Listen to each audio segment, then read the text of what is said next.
Hi, this is Gary with MACMOST.com. Let's talk about the connection ports on your Mac.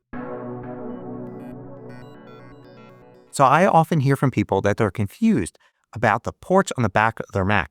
What can they be used for, and which is the proper one to plug various devices into? Here's the back of a 2023 iMac. And you can see there are 4 small ports at the bottom left.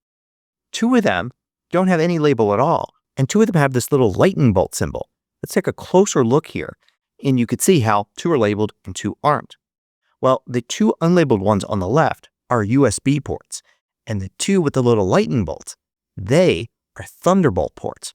What's the difference, and when should you use each one? First, it's important to understand something about the term USB. It refers to both the shape of the port and to the speed of the data that can move over the port. Here are the 2 types of USB connections you're probably most familiar with. There's the rectangular one that's been around for 25 years. This is actually called USB-A. Then there's the more modern USB-C port, which is smaller and has these rounded ends. Now, both are called USB, but to call them their proper names, one will be USB-A and the other USB-C. But that's not the only time you hear the term USB. You'll also hear it when it comes to the speed of the port. So for instance, you may hear something is USB 3 or USB 4. This refers to the protocol, kind of like the language that the port speaks. But the practical part of that is speed. USB 4 is faster than USB 3. For instance, if you were transferring data to an external drive, a USB 4 drive would complete the transfer faster than a USB 3 drive. Now, these are the most common terms you'll hear, A and C and 3 and 4, but there are many more. There's actually USB-B, which is kind of a chunky looking square port. You'll see it commonly on the backs of printers. And speed-wise too, the original USB is actually USB 1.0, but there were faster upgrades 1.2, 2.0. Today, most USB 3 ports are actually USB 3.2, and they're actually generations of that, so Gen 1, Gen 2, and all. But always the name or letter refers to the shape of the port, whereas the number refers to the protocol or speed used by the port. But it's important to know that speeds are backwards compatible. So if you have a current Mac that says it has USB 4 ports, you can plug any previous generation of USB into it, and your Mac will be able to handle it just fine. It'll just work at the speed of that older device. By the way, if you find these videos valuable, consider joining the more than 2,000 others that support MACMOST at Patreon. You get exclusive content, course discounts, and more. You can read about it at MACMOST.com/Patreon. What about newer iMacs? Here's the back of a 2024 iMac. It has 4 ports on the back, and there's no label. So are these just USB ports? No, in fact, they're Thunderbolt ports. Apple will simply not label them if they're all Thunderbolt ports. Only if some are Thunderbolt and some are USB will it label the Thunderbolt ports as such. Here's another example. Here are the 3 Thunderbolt ports on a MacBook Pro. There's no label with them. All 3 of them are Thunderbolt. And here is a Mac Studio. On the back are 4 Thunderbolt ports, and you can see they are labeled with a little Thunderbolt above all 4. On the front are 2 more USB-C ports, but those don't have the label. They are, in fact, only USB ports. You can't plug in Thunderbolt devices to those, only the 4 on the back. And in addition to that, if you look closely to the right of the power port there, you'll see 2 older USB-A style ports, and these are also just USB. Now, you don't have to just rely on the symbols here. You can actually look at the tech specs on Apple's site for any of the Macs it sells. For instance, here's the 2024 iMac. And you can see here that the iMac comes in 2 different varieties, one with 2 ports and one with 4 ports, but all of them are Thunderbolt ports. But if we go to the tech specs for the 2023 iMac, the one with 2 labeled with Thunderbolt and 2 not, you could see it clearly shows that there are 2 Thunderbolt ports and 2 USB 3 ports. So back to that 2023 iMac, it's got 2 ports that are clearly labeled as Thunderbolt ports, and that's what they are. The 2 that aren't labeled, well, they're not Thunderbolt ports. They are just USB ports. So what can you do with these ports? Well, with USB ports, you could plug in USB devices. That's simple and straightforward. Thunderbolt ports can do a lot more though. you can plug in USB devices to Thunderbolt ports. But you could also plug in Thunderbolt devices. There are companies that make very fast drives, and they work with Thunderbolt, not USB. You can also plug in DisplayPort cables. These are cables that will connect to displays. So Thunderbolt ports can handle many different types of connections. Think of these as languages. It can speak USB, Thunderbolt, and DisplayPort. In addition, with MacBooks, which have batteries, you can use the Thunderbolt port to actually provide power to your MacBook. Regular USB ports can also provide power, but the other way, out to a device. But the Thunderbolt ports on MacBooks can actually be used to power your Mac, just like the MagSafe power port can. That's important to know if you happen to be traveling, say, and you forgot your MagSafe adapter. You can just use one of the Thunderbolt ports to charge your Mac like you do with your iPhone. But notice that both Thunderbolt and USB ports use the USB-C shape. So this is a universal port shape. And this leads to a lot of confusion because if you see a port that looks like this, it could be Thunderbolt or it could just be USB. So what you really want to know is, how do you use these ports on your Mac? You may have only Thunderbolt ports, but you may also have USB ports. So let's look at this in terms of priorities. If you've got a Mac Mini or a Mac Studio, you want to connect a display first. That's the most important thing. And if you have a MacBook, you may want to connect a second display in addition to the one that's part of the MacBook itself. So priority one is displays. These get connected to Thunderbolt ports because Thunderbolt ports, unlike USB ports, can be used for DisplayPort. Most third-party screens have a DisplayPort connection on the back. So you want to get a DisplayPort cable because that's the language that your Mac is using to talk to the screen. On the one end, you want USB-C because that's the shape of the port on your Mac. On the other end, you want to get something that matches your display. The choices are either DisplayPort or a mini DisplayPort.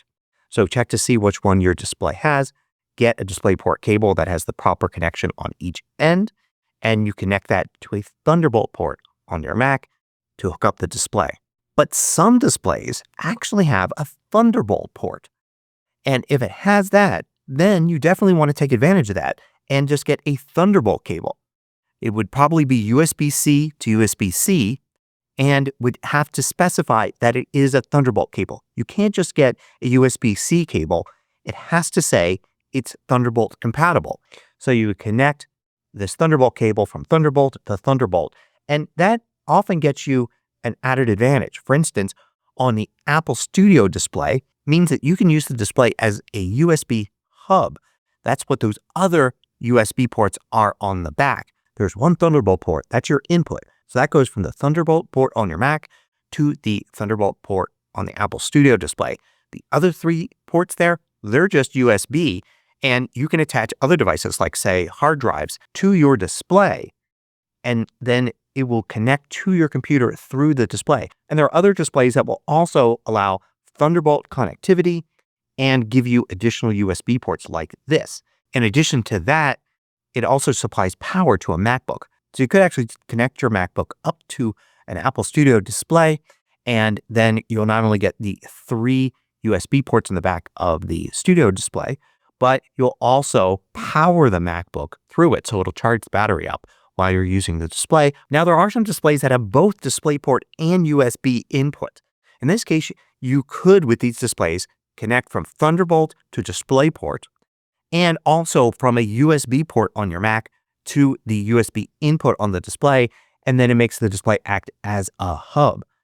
You can do this. It's completely optional. You can also just ignore those USB ports on the display if you wish. Now, your second priority is Thunderbolt devices. If you happen to have a Thunderbolt-only device or a device that's faster if you connect it via Thunderbolt, like, say, a very fast external hard drive, then you'd want to use a Thunderbolt port for that.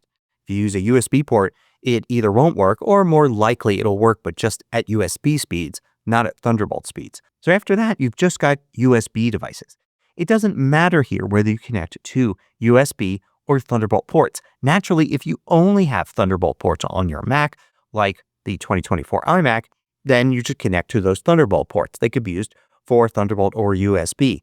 But if it's only a USB device, use the USB port, not the Thunderbolt port. Leave Thunderbolt open for other things that require Thunderbolt or DisplayPort. An exception may be a Mac like the Mac Studio that has USB ports on the front and Thunderbolt on the back, and you really want to connect a USB device to the back of the Mac Studio.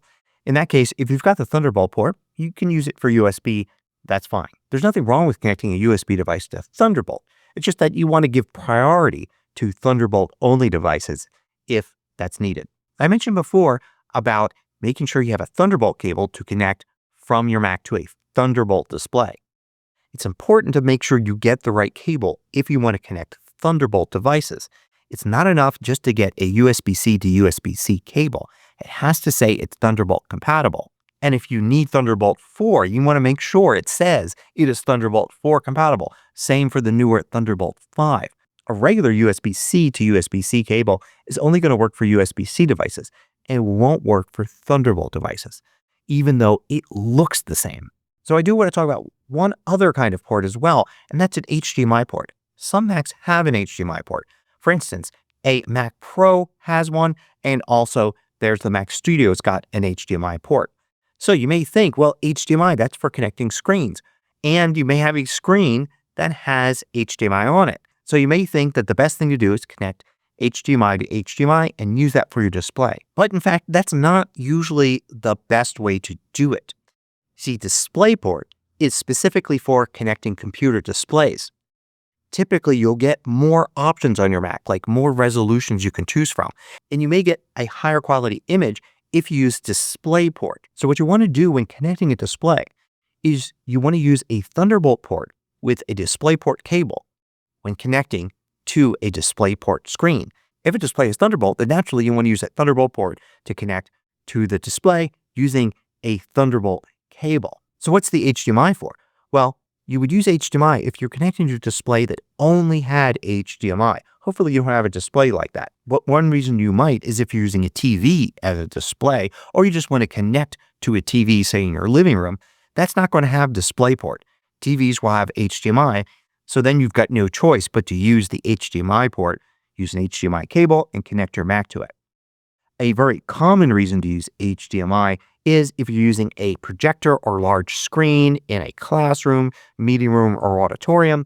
And in that case, the projector probably only has HDMI, and that's what that port really is for. There are other reasons to use it as well. For instance, for your video editor, you may have many displays, and you may use the HDMI to connect to a TV to preview your video to see what it looks like on a regular TV instead of a computer display while you're editing. But in general, to connect a Mac to a regular computer display, you use the Thunderbolt port, not the HDMI port. So to sum it all up, when connecting a display to your Mac, use a Thunderbolt port and either a DisplayPort or Thunderbolt cable. When connecting a Thunderbolt device, like a very fast hard drive, use the Thunderbolt port with a Thunderbolt cable. When using a USB device, you can use a USB port and a USB cable, but you can also use a Thunderbolt port and a USB cable. Hope you found this useful. Thanks for watching. If you liked this video, click the thumbs up button below to let me know. I publish new tutorials each weekday. Hit the subscribe button so you don't miss out.